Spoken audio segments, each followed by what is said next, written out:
Good morning, Coastal Church. How you doing? Good morning. Glad to see y'all. My name is Bryce. I'm one of the pastors here, and Pastor Chad has given me the privilege to speak in place of him today. And as always, I got to give a shout out and let y'all know I'm very proud of my wonderful and beautiful wife. She is the director of the preschool children here, and she just absolutely loves those little balls of energy, and she has a heart for them, and I believe that she's 100% totally called to that age group of children and kids. So love her and so thankful for her, y'all, and she's just absolutely amazing. But before I get into the message, I want to share with y'all a couple of other things. Number one, for all of our first-time guests, we're so glad you're here. Matter of fact, let's give it up for everybody here that's here for the first time. Coastal Church, yeah.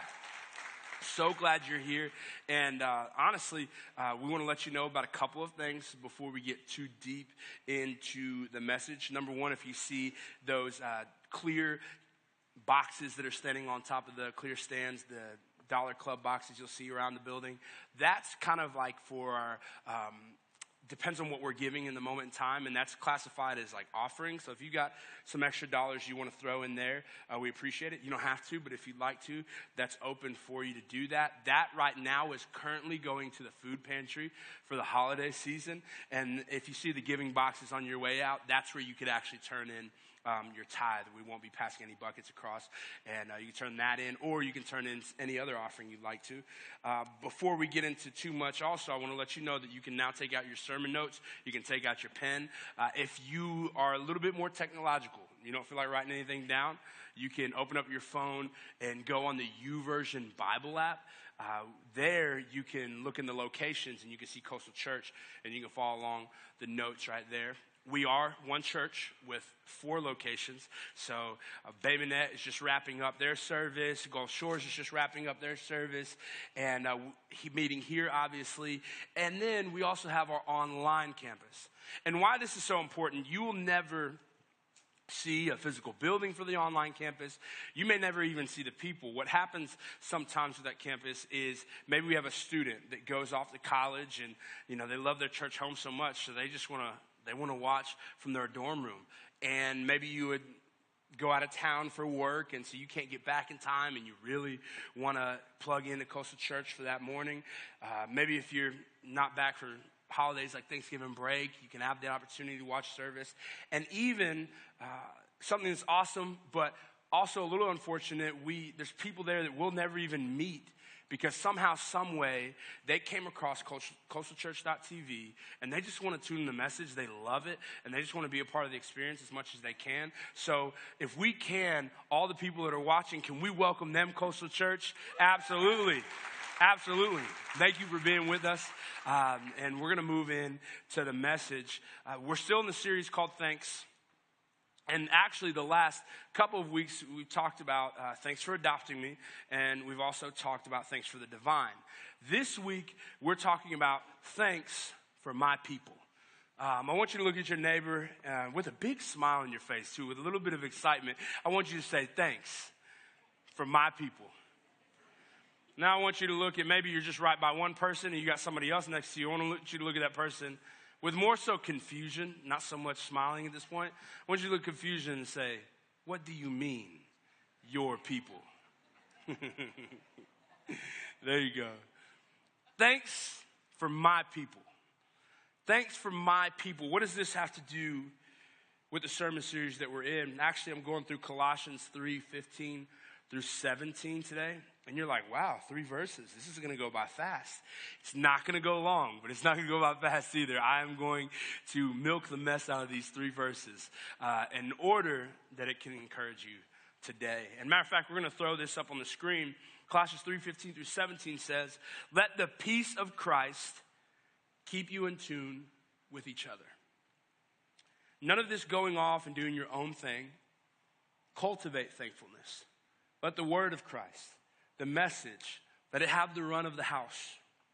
Give it plenty of room in your lives. Instruct and direct one another using good common sense. And sing your hearts out to God. Let every detail in your lives, your words, your actions, whatever they are, be done in the name of the Master Jesus, thanking God the Father every step of the way. You know, the beginning of this message the beginning of chapter 3 is actually important because when it comes to thanks, when it comes to having thanks for people, when it comes to being thankful for your people, we commonly get confused with like why we're thankful for people, why we have thanks for them. We sometimes just assume that if I were to ask you, who are you thankful for? Or who do you have thanks for? Most of the time, we're going to say someone who we've shared some positive family experience with. We have very great friend memories with them. And often it is very difficult to be thankful and to have thanks for people that we're frustrated with. Or people we have a disconnect with. Or people that we have a problem with. Typically, those aren't the people that come up in our conversation when we talk about the people that we have thanks for. But I'm in here to let you know today and to go over this scripture that tells us that having thanks for people is not a response to what somebody else has done. Having thanks for people is a choice and a decision that we actively make as followers of Jesus. It's a choice. Matter of fact, it's a perspective that we have on the situations that we go through and the circumstances that we go through that involve those people. It's a perspective. And I want to talk to you about those three perspectives of Jesus today. Because the beginning of chapter 3 tells us to have the perspective of Jesus. And the first perspective of Jesus that we're going through is the peace of Jesus. Is the peace of Jesus. Everybody say peace. There you go. Colossians 3:15 says, let the peace of Christ keep you in tune with each other. In step with each other. You know, this is interesting because we see this example strongly in one of my favorite stories in the Bible is when Jesus calms the storm. How many of you have heard about when Jesus calmed the storm, right? For those of you that don't know about the story or maybe you don't remember, Jesus calms the storm. What's going on is he's in a boat with his disciples, his people, the people that were around him the most when he walked this earth. He's in the boat with his disciples, and what's going on is the wind is blowing super hard. The wind is blowing. The waves are crashing down. And actually, all three translations tell us that the waves are crashing down so much to the point that there's a threat, a real threat that the boat might sink. And you look at the story, you can be found in Matthew, Mark, and Luke, and they all have different phraseology or whatever, but they're really saying the same thing. And what's going on is the disciples, they're so scared, they're so nervous, they're so worried. They have this perspective of fear, and right over here on the other side of the boat, Jesus is just sleeping. Like Jesus is chilled out. He's maxed out. He does not care. And what's going on with the disciples, they're like, Jesus, the waves, the wind, it's blowing, it's crashing down. We are about to die. They're freaking out. And Jesus stands up and is like, boy, chill. Come on, man. And that's my version of it. Like, that's not like really how it says. That's how I see it when I read it, you know. And he's relaxing and he's chilling out while they're just going crazy. Two different perspectives. And Jesus looks over and he says, silence. What the translation in Matthew from the Message tells us actually is that the ocean began to look like a sheet of glass. Because it was so still and the wind had gone away. And Jesus in that moment commanded the storm to be quiet. This is not a part of the message today, but some of you parents in the room, this can be revelation for you. This can be encouraging for you because some of you have children that are literally walking hurricanes. And you need the power of Jesus to calm them down sometimes. I can tell you, with the power of Jesus, it can happen, all right? But I'll tell you this, and this is so important. It continues in 3:15 and says, none of this going off and doing your own thing. It says, let the peace of Christ have your way, but none of this going off and doing your own thing. My beautiful wife, I love her so much, and we've enjoyed a great marriage. I wouldn't trade it for the world. And I'll even tell you, in the beginning of marriage, our first year, it was absolutely amazing. There were no arguments, no disagreements, no confusion, expectations were met. We just had a great time. If y'all cannot tell, I'm absolutely lying to you right now. That first year of marriage was rough. It was rough. And all the married people in here, you know, it was rough. And we had some hard times, we had some difficult times. And it was just, some of it, as we look back now, we even joke about like the things that we just argued about. Like, are you serious? It was ridiculous. And in all of those times, and all of the frustration, and all of the arguments, and all of the confrontation, there was always this temptation to go off and do our own thing. In multiple ways. And that temptation never leaves. You just get better at dealing with it. And there's that, we always have that temptation to go off and do our own thing in the sense of, you know, we get into a lash out argument and the temptation to go off and lock ourselves in the other room. Because we don't want to be next to that person right now. We're frustrated. Or we have the temptation because we've been arguing for 2 hours, and so we start to get a little hungry and want to go get some food. Like, that was me most of the time. Like, I'm just done with arguing because I'm too hungry to talk right now. And there's a temptation sometimes to go off and do our own thing and talk to our friend about what's going on instead of dealing with it. Or there's a temptation to go off and do our own thing and be with family or talk with family instead of dealing with it. There's even sometimes, and this never ends well, in no way, shape, or form, there's a temptation to go off and do our own thing and walk out of the house. To go drive around, to go somewhere where we can relax and chill and get away. It's a perspective that doesn't work. And I can tell you, honestly, in this moment, when I look at Jesus and when he was on that boat, you know he could have, because he's proved time and time again that he can, he could have walked off of that boat and said, see y'all, I'm walking on water. Because of all the frustration, because of all the hostility, and because they were just not getting his perspective, they were not just getting it, he could have just walked off and gone and done his own thing. But that's not the perspective that Jesus had. Jesus had a perspective that no matter how frustrating, no matter how difficult, no matter how tough a situation may be, I'm going to choose to bring peace to this moment regardless of how they respond. It says in that text that even Jesus at one point in time called them cowards for being so scared. And yet he still chose to bring peace into that situation. And God's plan for our lives in this room, what you have to understand, is for us to bring peace, to have that perspective into our family, into our marriage, into raising kids, into our job and our workplace, into our social settings, into this church.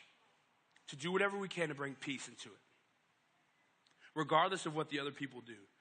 It actually continues on and goes a step further. It says in Colossians 3:15 to cultivate thankfulness.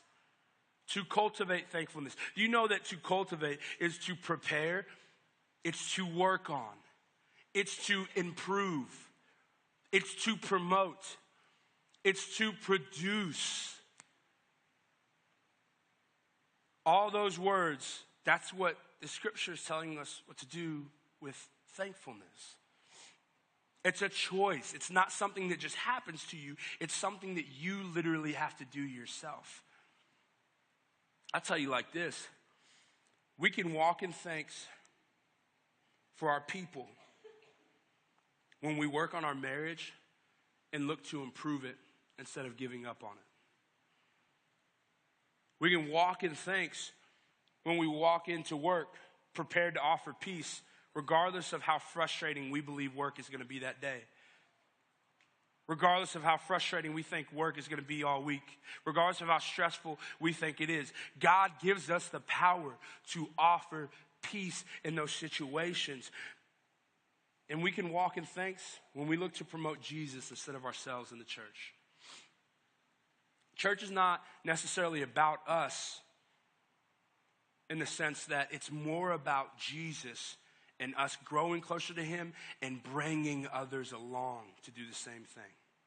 It's always about Jesus, and it's always about others, and it's always about offering peace. All of this produces thanks for our people. The second perspective is the word of Jesus. The word of Jesus, it can also be found in Colossians 3:16. Let the word, everybody say word, of Christ, the message, have the run of the house. So how do we have this perspective? How do we have this perspective? There's two ways that we can have it. And number one is to make room for the word. Make room for the word. Colossians 3:16 says, give it plenty of room in your lives. Where are my foodies at? Like, I'm not talking about necessarily you're like down to just taste anything. Because I'm telling you right now, if it don't look good, I'm not tasting it. I'm talking like you can maybe accept some food challenges. You know what I'm saying? And I'm all about food challenges. Matter of fact, one of my friends here at the church, brother, Jeremy Todd, he challenged me some point in time last year, I believe it was. And he challenged me to the mugshots challenge. For those of you that are familiar, if you're not, I want to explain something to you. But before I do, I want to let you know, I love burgers, all right? I want to let you know, number one, I love burgers. And there really is no way to truly mess up a burger unless you just absolutely don't know what you're doing. Burgers are amazing, amazing.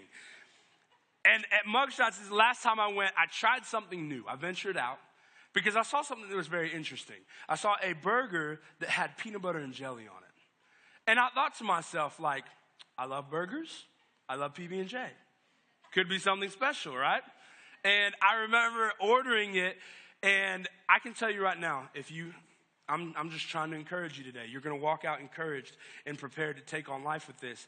You need to do yourself a favor. Go to Mugshots, order that burger, creamy peanut butter, because crunchy is just nonsense, grape jelly, because it's not even an argument with strawberry, and then add some strips of bacon on there. And I'm telling you, you will have tasted Jesus in that moment. It's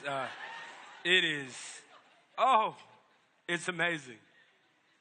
But I remember the first time I went to Mugshots. I remember the first time I went, and it was because brother, he challenged me, and he always has this look, and he brings his hand up here, and he's like, dude, you won't do that Mugshots challenge. And I was like, absolutely, yes, I will.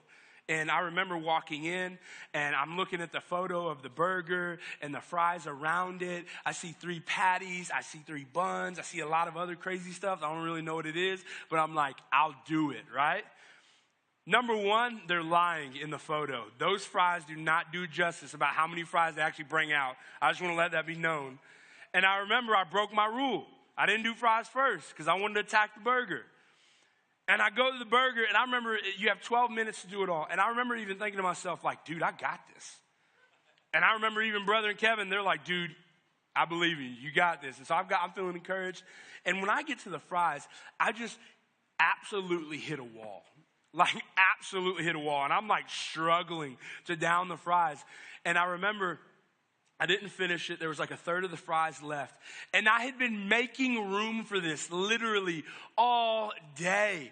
And I am struggling at this moment. I literally felt, I'm like sprawled back in the back of the car because I feel like my stomach is about to explode. Like, never felt like that before.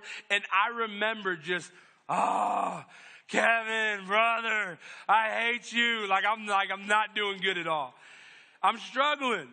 And I was worthless the rest of the day. I had to come back here to work, and I did not accomplish a single thing.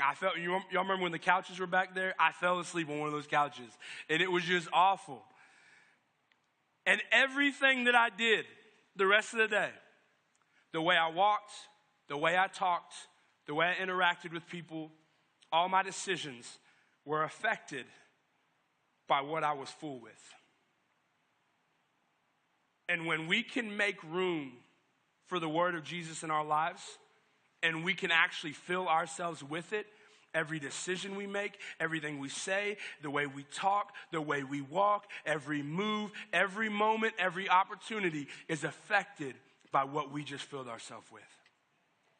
That's why it says to make room for it. Matter of fact, it also tells us to make use for it. That's the second way that you can experience this perspective. In Colossians 3:16, it says, instruct and direct one another using good common sense. Essentially, don't let your friends be stupid. It's just plain point right there. Look out for your people. If you're going to walk in thanks for your people, look out for them. Love them. Be there for them. That word that you identify yourself with, that Bible that you fill yourself up with day to day, actually use it. Don't just keep it to yourself. Say this, ultimately, the Gulf Coast does not get saved because we come in here, listen to the word, and just walk out. The Gulf Coast, it gets saved when we meet in here on Sundays. We make room for what we've learned here.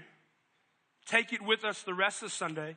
Take it with us throughout the rest of the week and continue to make room for the word on Monday. Continue to make room for it on Tuesday, on Wednesday, on Thursday, on Friday, on Saturday, and making room again for what we can hear when we walk in on Sunday. Literally setting things aside so that we can make room for what Jesus has for us by reading the Bible.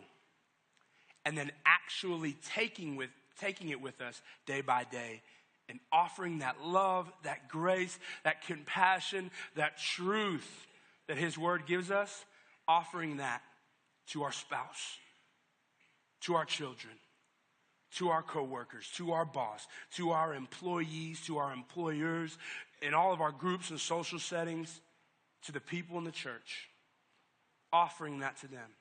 He actually wants us to make use of the word. And that's a perspective that actually shows thanks for people. And I'll show you this last one. Perspective, is the sound of Jesus. Everybody say the sound. The sound of Jesus, which can be found in Colossians 3:16. And sing your hearts out to God. Notice it does not say if you can sing. Jesus says sing. If you've got a bad voice, go ahead and wail, baby. I do not care. That's what Jesus is saying here. Or God's word is saying, I'm sorry. But I remember the first time I ever went to a certain sporting event, and it was particularly worth my time. Where are all the Alabama fans at in the room? Where y'all at?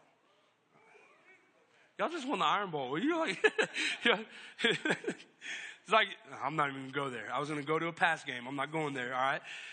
And I remember, I'm not an Alabama fan. I'm not an Auburn fan. I support Ryan and OJ. I support them. But I'm not a fan of either team. And I remember when I went to my first Alabama game because I was interning at a church in Orange Beach, and one of the staff members had a nephew that played on Alabama's football team at that time. And we went out for the game, and this is back in 2007. Back in 2007. So all you Alabama fans, don't get too excited. Y'all were bad that year, all right? Kansas had a better record in football than Alabama that year. And it was still, I will tell you this, as bad as that year was, I remember walking into that. I remember pulling into Tuscaloosa and just seeing the vibe and seeing the energy. And I was like, man, this is awesome. Like, I can respect this. And I'm going through and hearing all the crazy fans, which was very entertaining, by the way. And going through and actually walking into Bryant-Denny. We had pretty good seats. And I was just like so impressed. As a sports fan, I consider it one of the apexes of a sports experience. And I remember going through and just appreciating it and respecting it so much.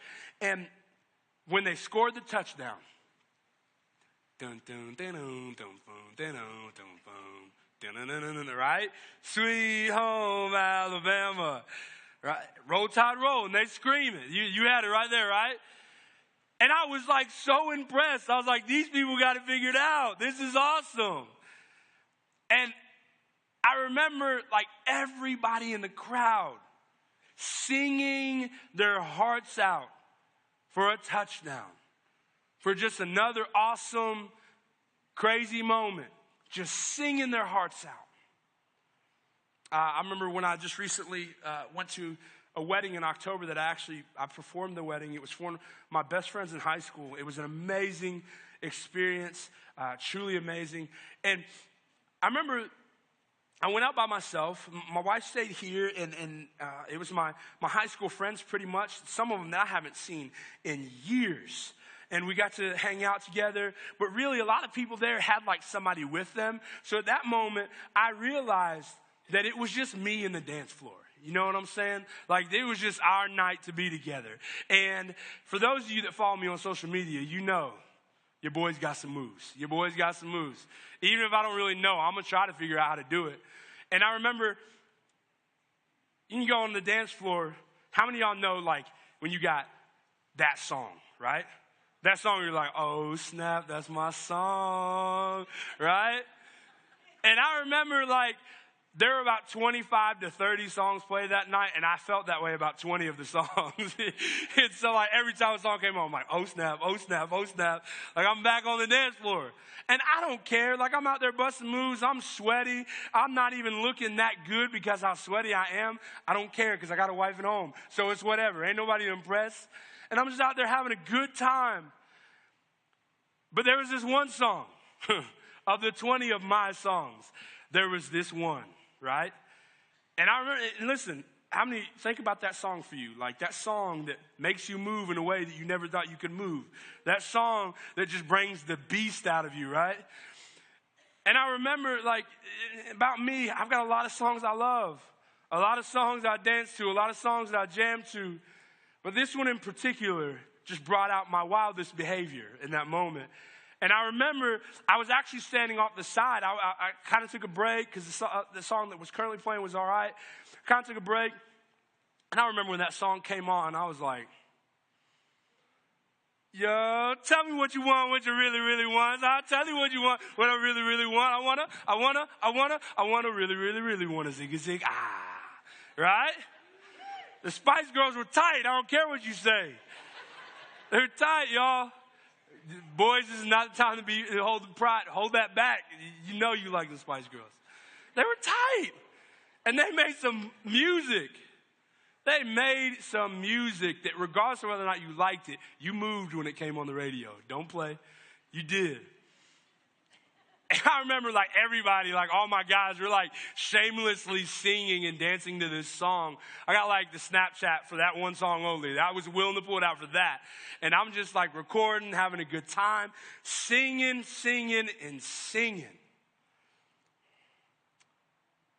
There's a scripture, continues on in 3:17. It says, let every detail in your lives, your words, your actions, whatever it is, be done in the name of the Master Jesus. Alabama's fans, your words, your actions, when you sing that song, when they score the touchdown, that's a reflection of your relationship with your 16-time national championship team. Probably about to be 17 if we're just being real. When I'm on that dance floor and the Spice Girls comes on, that's a reflection of my relationship with that time and that place when that song came out and the music, and it just brought out this energy in me. It was a reflection of that time. I don't care what you say, the Spice Girls, they were that band. I imagine in that moment when Jesus is on the boat. And all the disciples, they have their perspective over here of fear, of worry, of frustration, of concern. Because of what's going on in that moment. Because of those waves crashing down. And then you have Jesus' perspective. He has earplugs connected to his iPhone 6. Because iPhone 7, the plugless earphones, is just ridiculous. I just want to put that out there. And while they're going crazy because of the waves crashing down, Jesus is like, grace comes like a wave crashing over me, right? They're like, the waves are crashing down. And Jesus is like, crashing over and over and over.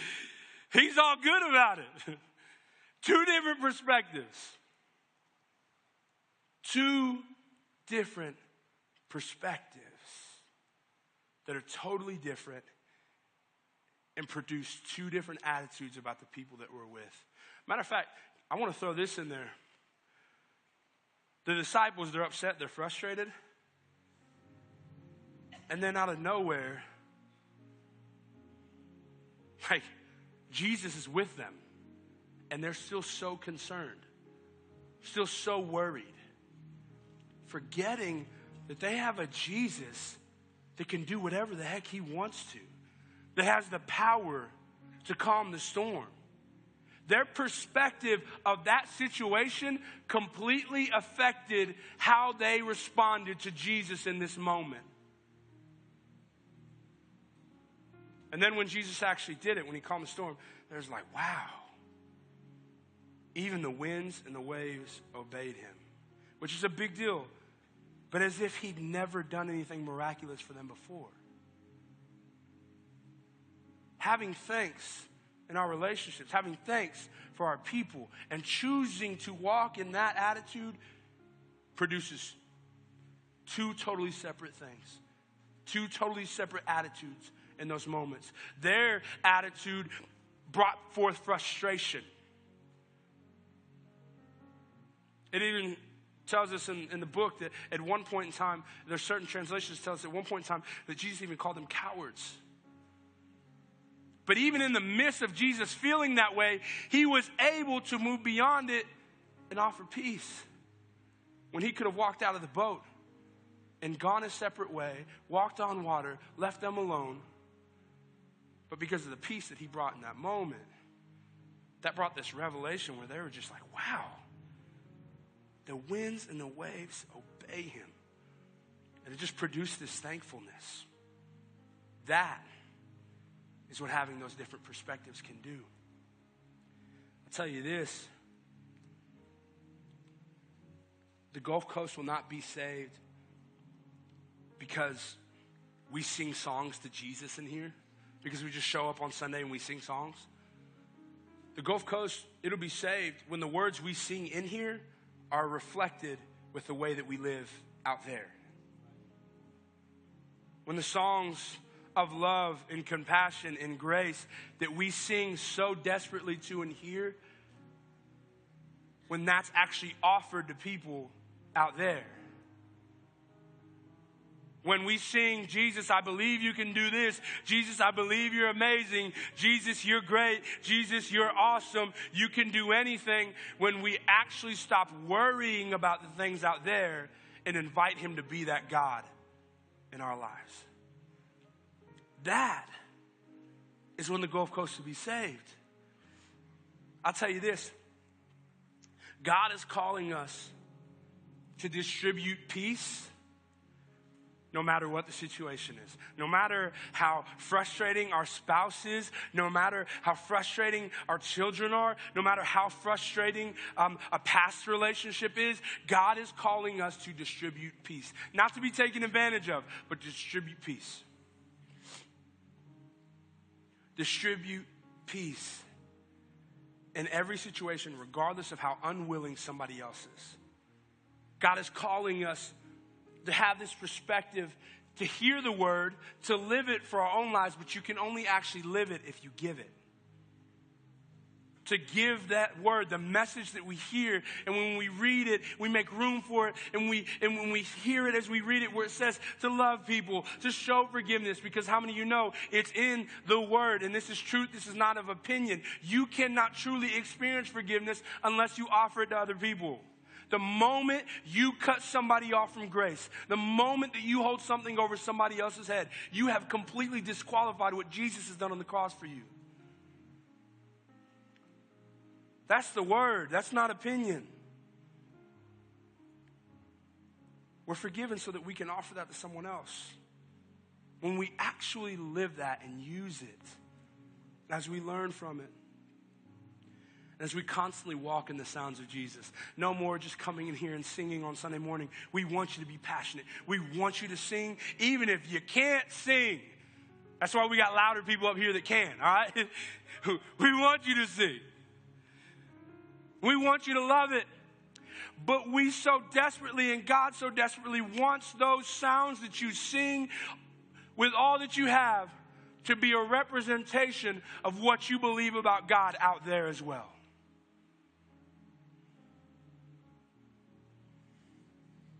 All the while, as the end of this text says, thanking God every step of the way, praising Him, because in all this, the Gulf Coast will be saved. I want to pray for you as we stand today.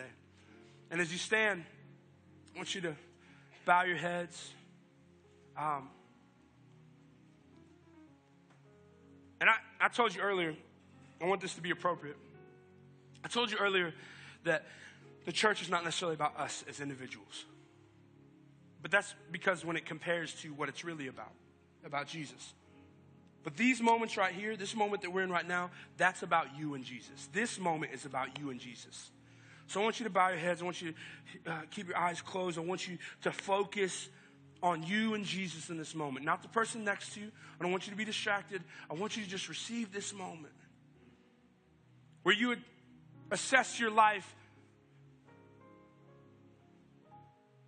And can I let you know that some of you in this room, you're saying, dude, I want that piece of Jesus. I just don't have that in my life right now. But I want that. You can't have that until you receive His peace. Till you receive His peace. Where you're at peace with your relationship with Him, and then it will begin to take over in every area of your life. Some of you say, you know what? I've never given the Bible a chance because of certain things, because of what I heard before, because I feel like I don't amount up to it. But you would say in this moment, I want that word. I want to get to know it. Can I tell you right now, if you're worried about whether or not you can actually live up to it, you got to start somewhere. But you want the word of Jesus to mean something. You want the Bible to actually mean something and do something amazing in your life. Or maybe even you would say, honestly, I come in here to church on Sundays and I sing sometimes, or maybe I just kind of sit back while everybody else does. But I read those words on the screen, and I would love for that to be true in my life. If that's you today, can I let you know that Jesus died on the cross for your sins so that you could experience all of those things? He died for all of our sins in this room. And we never arrive, we never become perfect, but we can get to a place where He's over every area of our life if we would just allow Him to be. If that's you today, you would say, that's a God I can live for. That's a Jesus I can serve. And for the first time, you want to make that decision today. For the first time ever in your life. Or you would say, you know what, I realize I'm just not with Jesus. I've made that decision, but I have not allowed His peace to reign true in my life. I'm at constant friction with other people. I'm not offering forgiveness. I'm not actually living out the word. I kind of just come in here to listen to it, and then I go and do my own thing throughout the week. I'm not making room for Jesus, and I'm just kind of attending church. But I realize now that it's more than that. I realize that it's a relationship, and today I want to recommit my life to Him. If that's you in this room and you would say, I want to give my life to Jesus for the first time, well, I want to recommit it to Him. I want to get right with Him. Can you just lift your hand real quick so I can pray for you? Absolutely. I see that. I see that. Absolutely. Absolutely. Absolutely. Nobody else looking around. I see that. Yes, yes, yes. Anybody else? Absolutely. Absolutely. I want everybody to repeat this prayer after me, regardless if you lifted your hand or not, because we do this as a family. And I want you to say, Jesus, I'm a sinner. But you already knew that. And today, I give my life to you. I ask you to come into my heart, to wash me clean, and to show me how to live for you as I read the Bible and talk to you every day. I believe that you died on the cross for my sins and that you rose again. I love you and I thank you. And everybody said, amen.